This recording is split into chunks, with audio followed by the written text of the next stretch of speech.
Hello everyone, this is Rakhi Kaushik and today we'll be doing chemical bonding chapter. We'll be discussing the properties of chemical bond, that is the bonding parameters. We can say that what is a bond length? It is the distance between the nuclei of two bonded atom or molecule. That is called as a bond length. It is directly proportional to the size. It means bigger the size, more will be the bond length. And it is inversely proportional to multiplicity of bond. It means if it's a triple bond, the bond length will be less. If it's a double bond, then it's little more, and single bond, it's more. So single bond is longer than double bond, which is longer than triple bond. Tell me, O single bond O will be longer or O double bond O will be longer?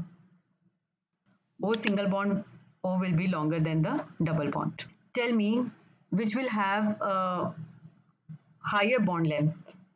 Silicon or carbon? Which one will be longer?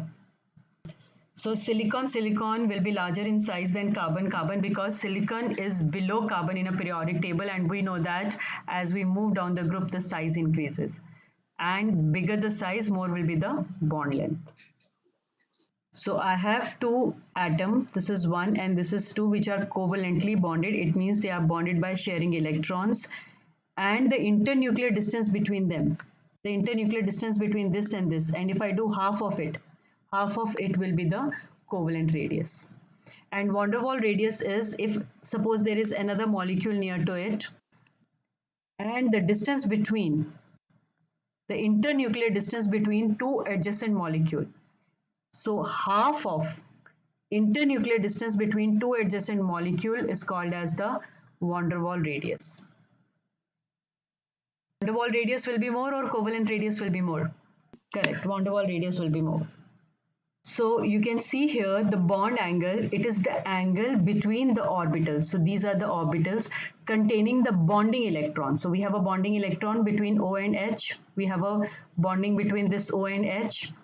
So the angle between the orbitals containing bonding electron pairs around the central atom in a molecule is called as bond angle. So it's a bond angle between this OH and this OH. In case of water, it is 104.5 degree. In case of ammonia, it is 107.5 degree.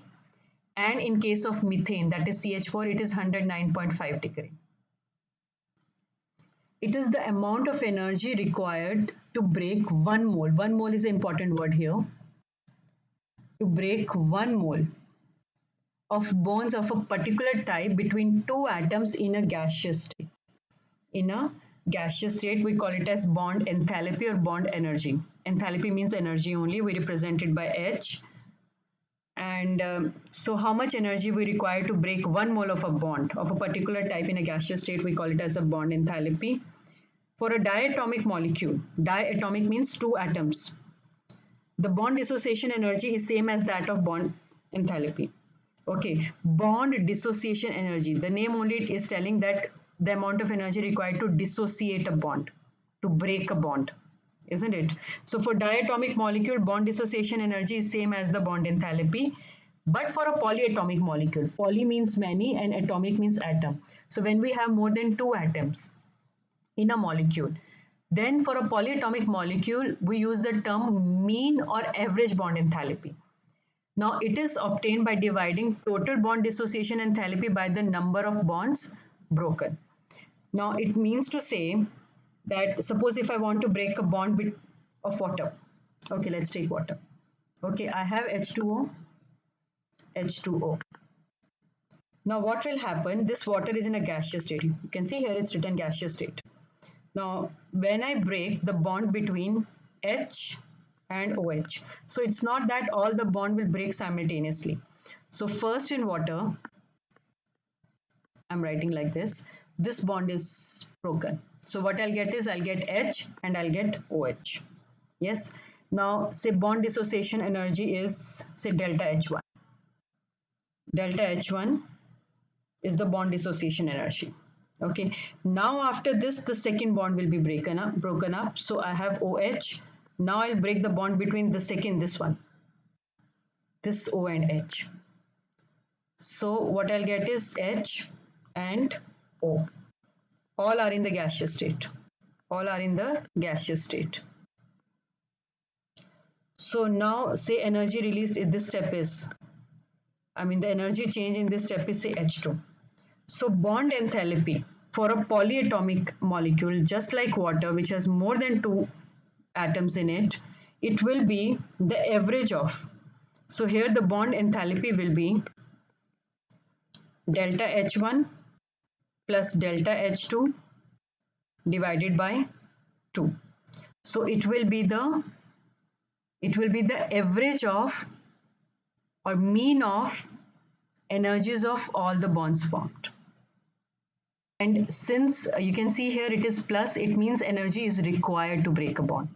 It's an endothermic process.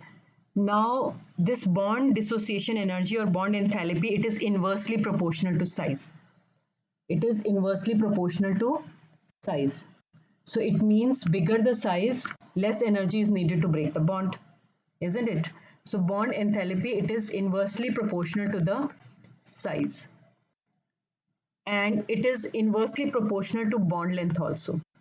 It is inversely proportional to bond length also. So it means longer the bond, it is easy to break, so it means less bond enthalpy. So if I take C double bond C and C single bond C, which one will have a higher bond enthalpy? Correct. C double bond C will have a higher bond enthalpy. Why? Because it's a double bond. So double bond means lesser bond length. Lesser bond length means more bond enthalpy. Generally, it is expressed in kilojoules per mole.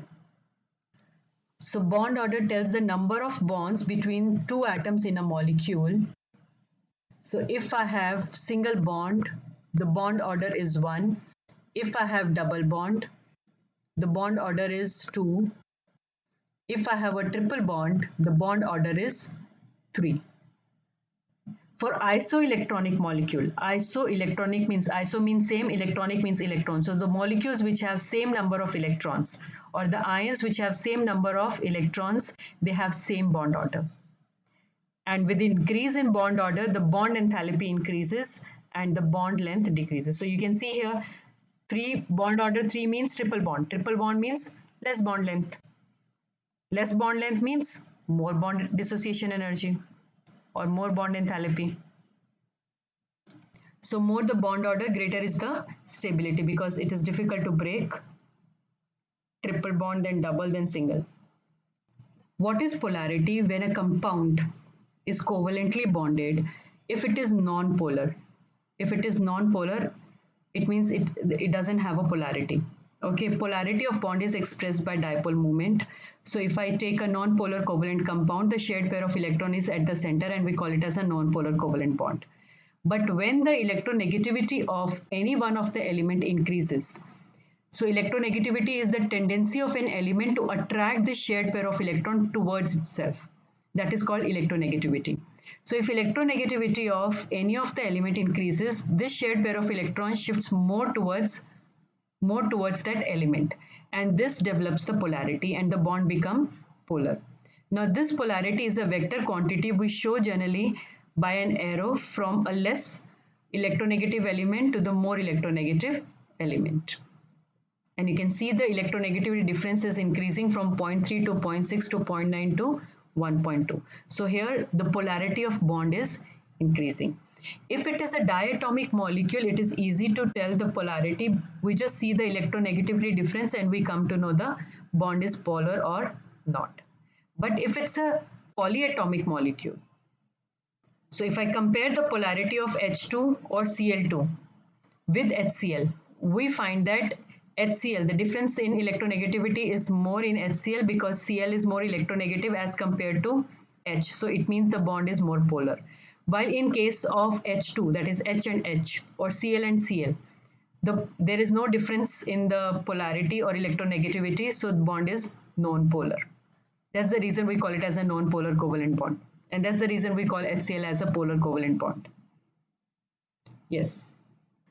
Now in a heteronuclear molecules, electron pair of a covalent bond is shifted more towards the electronegative element like HCl. So it is more towards the Cl. So Cl will carry a delta negative charge and hydrogen will carry a delta positive charge. and this molecule become polar. And we show with an arrow from less electronegative to more electronegative edge. The extent of polarity in a covalent molecule, it is measured by dipole moment we expressed as mu. It is expressed as mu. Yeah. So I was telling you about the dipole moment, which is expressed as mu, and it is defined as the product of magnitude of the charge, that is mu is equal to, it is equal to the charge, it is the product of magnitude of charge and the distance of separation between the charges. So distance of separation between the charges, it is expressed by the unit d by, we write as d, capital D, and it's a vector quantity, as I told you, that we express from a less, the tail is towards the less electronegative or electropositive element, and head is towards the electronegative elements. Greater the electronegativity difference between the atoms, more is the polarity of a molecule, and more will be the dipole moment. For diatomic molecule, as I told you, greater the electronegative difference, more will be the polarity. But for a polyatomic molecule, the dipole moment of a molecule, it depends not only on the individual dipole, but it also depends upon the spatial arrangement of the various bonds in a molecule. For example, let's take CO2. If I take CO2, it's like a tug of war, you know. Now the dipole goes here, the dipole goes here. So this all cancels out because it's a vector quantity, and that's the reason. Though the bond between C and O is polar, this C and O is polar, but overall it's a non-polar molecule. So the dipole moment is 0. So it depends upon the electronegativity difference, plus for a polyatomic molecule, it also depends upon the structure of a molecule. Okay, if I have to compare, so molecules like the non-polar molecules like H2, O2, N2, Cl2, their dipole moment is 0. Their dipole moment is 0. They are non-polar. They are non-polar. Molecules like Because they are CO2, covalent. yes, and the molecule like CO2, carbon dioxide, BF3, CH4, CCl4, even their dipole moment also is 0. They are non-polar just because of the structure. So you can see here it is CCl4 structure is given, this carbon, now this Cl, this Cl and this Cl, you can see the bond, individual bond is polar because there is an electronegative difference between carbon and chlorine, carbon and chlorine and carbon and chlorine. But if I see these three, the net dipole moment goes down, yes, and this Cl is just opposite to this, which cancels out. So overall the dipole moment of this compound is 0 because of its structure. While if you see this compound here, this H and H, there is a difference in electronegativity. The resultant dipole will be down, and this which is cancelled out, which is not cancelled out by Cl. And or the other reason is, okay, no, it is towards Cl, towards C. So they all add up. They are going in the same direction because dipole is a vector quantity. So they all go in the same direction. So it is a polar molecule. Same way if you see ammonia here. Ammonia, H and N. So it's going toward here, it's going towards nitrogen, it's going towards nitrogen. So net dipole moment is this side. So it's a polar molecule. While in case of BF3, if you see, this Miss F, this Necessary. BF3, if you see, they are going in the opposite direction, which cancels out. So overall, the net dipole moment is 0. So it's a non-polar molecule. Now, so CO2, BF3, they are all non-polar molecule. So CH4, CCl4, because of symmetrical tetrahedral shape, their dipole moment is 0. And if the structure is similar, symmetrical, and one dipole of one bond is equal and opposite to the resultant of the dipole of two others, then also the dipole moment is 0, like the case of BF3. Okay, now if we compare the dipole moment of NH3 and NF3, so you can see the NF3 it's going in the opposite direction, so the net dipole moment will be, I mean, of these three will be down, which is cancelled by the lone pair moment, and that's why it decreases the dipole moment. While in case of NH3, you can see it is moving towards the lone pair. So it is towards N, towards N, towards N. So they all add up and the net dipole moment is upward. So that's why the dipole moment of NH3 is 1.49, which is more than the dipole moment of NF3, that is 0.25 D. Tell which one has more dipole moment, HI, HBr, HCl and HF. Which one has the highest dipole moment? So HF has the highest dipole moment because the electronegativity difference between H and F is the highest, or we can say fluorine is the most electronegative halogen here. So the order will be HF has the highest, then HCl, then HBr and then HI. So when it's a diatomic molecule, more the electronegativity difference, more will be the dipole moment. So you can see here water molecule H2S and HI. These are polar. These are the polar molecule and rest of all are non-polar.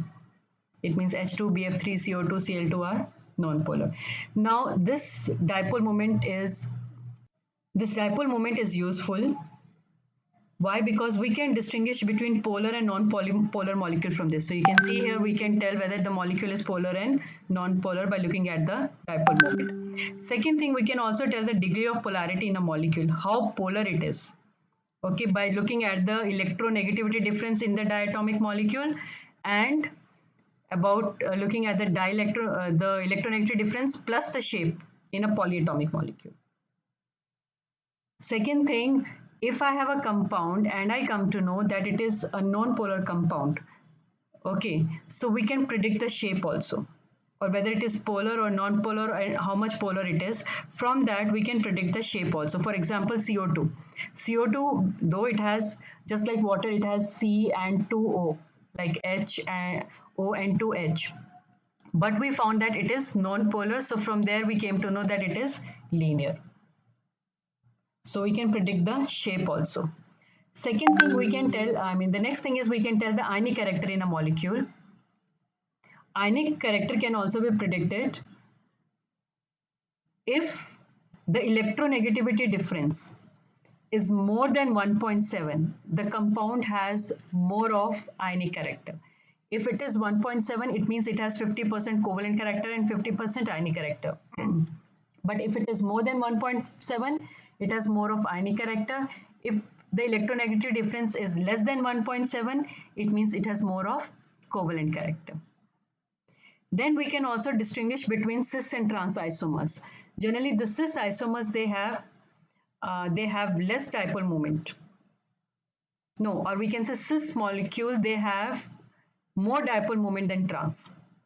Cis molecules, they have more dipole moment than trans. For example, if I take cis, cis is that when we have a double bond, they are on the same side. This is cis. This is H and H. So it will be polar. That is mu is not equal to 0. While in trans, it cancels out. This is Cl. So let me make Cl here. H and H. So they are in the opposite direction. So it cancels out. So the dipole moment is 0. So cis have more dipole moment than trans. Then we can also distinguish between ortho, meta and para. For example, if I take dichlorobenzene, the ortho has more dipole moment than meta and para has 0 dipole moment. It means it is non-polar. Predict. How we can predict the covalent character of an ionic bond. As I told you that no bond is 100% ionic, just like no covalent bond is 100% covalent. So they all have a little of ionic or covalent character. Now ionic bond is formed by attraction between a cation and anion. isn't it? So cation, the positive charge, attracts the negative charge ion. When charged ion of equal size approach each other during the formation of ionic bond, it's fine. The ion smaller in size, cation, when it attracts the outermost electron of an ion, that is anion, this leads to distortion or polarization of anion. Yes, and this ability of cation to polarize or distort the electron cloud of anion is called polarizing power. It's called polarizing power. And this tendency of anion to get distorted or polarized by cation is called as polarizability. तो cation की polarising power है वो कितना उसके A9 के electron cloud को distort कर पाता है और एनाइन की पोलराइजेबिलिटी है कि वो कितना हो पाता है. And due to this polarization, this concept of sharing of electron occur between the ions to some extent. So ionic bond shows some amount of covalent character also. And this magnitude of polarization, it depends upon number of factors which we give by Fazan rule. So this was given by Fazan, we call it as Fazan rule, which is important. Okay, so that no bond is ionic perfectly, no bond is perfectly covalent. So there are some ionic and covalent character in each one of them. How much ionic or covalent character depends upon the polarizing power and polarizability. Okay, and how much is the polarizing power and polarizability? That can be determined by Fazan rule. I have this cation, I have this anion. Now when this cation comes near to anion, you can see it is distorted now. It is getting attracted towards the positive ion. So it's not perfectly circle, though it is also not circle, but it has become oval. Now this is called distortion of electron cloud of anion by this cation, and this is called polarizing power. So this capability of this cation to distort the electron cloud of anion so that it can move towards the cation. Can you see it is distorted now like this anion. So electron cloud is more here. Electron cloud is more here. And this is called polarizing power. If there is no polarization, it means the compound is ionic or the bond is ionic. If the degree of polarization is small, it means the bond is ionic but little covalent character. And if the polarization is more, it means it is more of a covalent character. So covalent character is predominant here. So this way we can come to know the percentage of covalent and ionic character in a compound. So you can see here the positive ion and this is the negative ion. When they come near to each other, this positive ion distort the electron cloud, or you can say it distort the electron cloud or of a negative ion, and this is called polarization. The positive ion, it polarizes the negative ion and it draws the electron, pulls the electron towards itself. Now let's see the Fazan rule, which tells about the polarizing power or the covalent character. Now the factors that affect the polarizing power, first is the size of cation. So smaller the size of cation, greater is the polarizing power. So you can see here beryllium +2, magnesium +2, calcium +2 and barium +2. So the size of barium is the biggest, then calcium, then magnesium, then beryllium. So smaller the size of cation, more is the polarizing power, more is the covalent character. So that's the reason beryllium chloride is more covalent than magnesium chloride, which is more than calcium chloride, which is more than barium chloride. The second factor is the size of anion. Again, greater the size of anion, more is the polarizing power or more is the covalent character. So you can see here calcium and iodine. So iodine, as we move down the group, the size increases. So iodine is bigger than bromine, which is bigger than chlorine, which is bigger than iodine. So greater the size of anion, more is the polarizing power and more is the covalent character. So calcium iodide has more covalent character than calcium bromide. Next is the charge on cation. So with increase in charge on cation, the covalent character increases. The covalent character of an ionic bond increases. For example, in case if you take LiCl, BeCl2, BCl3 and CCl4. Lithium has +1 charge, Li plus, Be is +2, B is 3 +3 and carbon is +4. So more the charge, more is the covalent character, or more is the polarizability. If cation is of same size and charge, then the electronic configuration with d orbitals. So the one with n-1d 10ns0 configuration, typical of transition element, will have a greater covalent character than the one with ns2np6, just like typical of inert gas. So that's the reason CuCl is more covalent than NaCl, in spite of the fact that both copper and Na, they have the same size and same charge. Why? Because of the poor shielding of d orbitals of copper.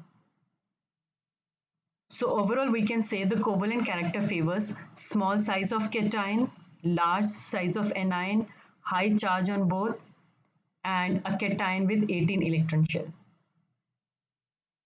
I hope this session helped you. Thank you so much for watching and have a nice day.